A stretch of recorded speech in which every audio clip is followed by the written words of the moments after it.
Okay, doctorarjaybe here, and I wanted to talk a little bit about the legacy of the pandemic.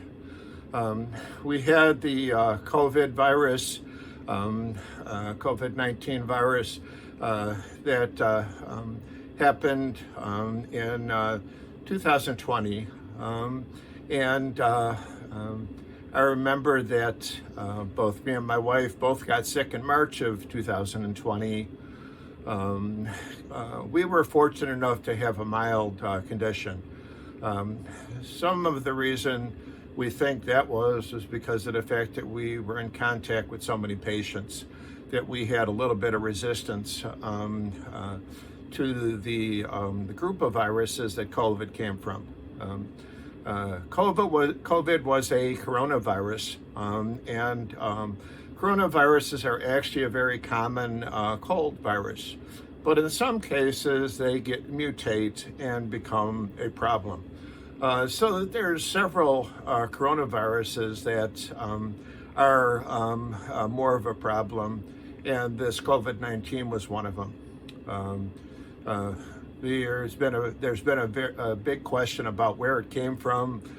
Some people have said it came from an animal vector.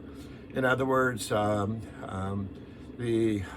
virus got into an animal and then mutated in the animal and then came back out again and attacked the humans.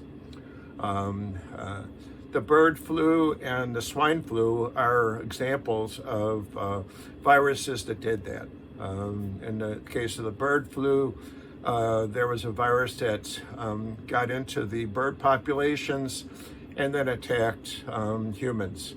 The swine flu, the same thing. The pig was the vector for that one, where a virus got inside, mutated, and then came back out again and attacked humans.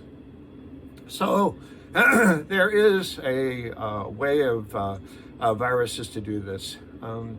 There's also that there's evidence that it could be that this was a virus that escaped from a laboratory. And the reason for that is that the area where the pandemic first started was not far from a high-tech laboratory that was doing experiments on coronavirus. And it's very possible that the extreme measures that were done in that lab to prevent escape of the virus somehow got breached, and there was an accidental escape of this virus, and then it caused problems. So there's a couple of possibilities there. But the thing that I'm mostly concerned about today is what now?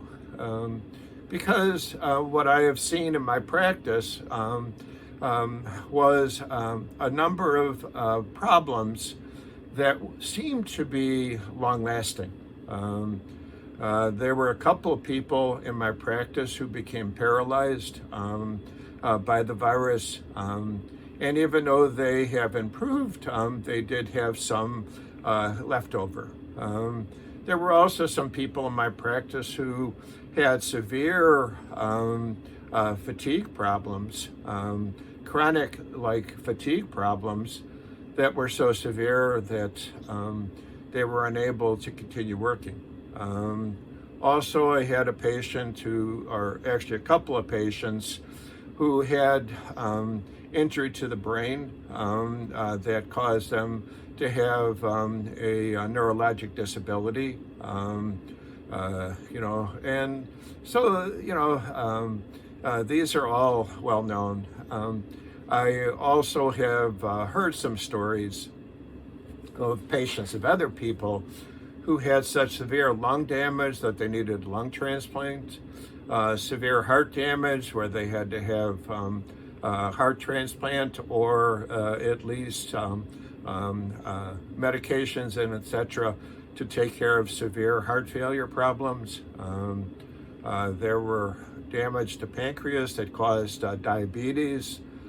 So a lot of medical conditions that arose from this pandemic.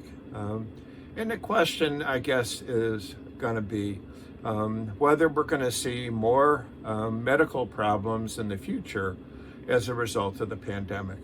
That even if it was just a mild, say, damage to the pancreas, is there going to be more diabetic patients in the future? Even if it was a mild problem with the brain, are there going to be more neurologic conditions in the future? So that's something that we're going to have to find out for ourselves. It's only been, a couple of years or so since the pandemic came around, and a short time since the pandemic pretty much ended.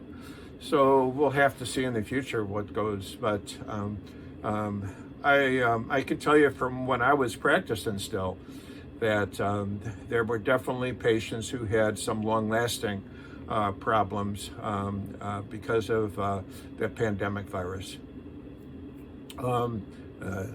We'll have to see, like I said, research will have to kind of investigate and see what the future holds. So hopefully we won't have anything bad.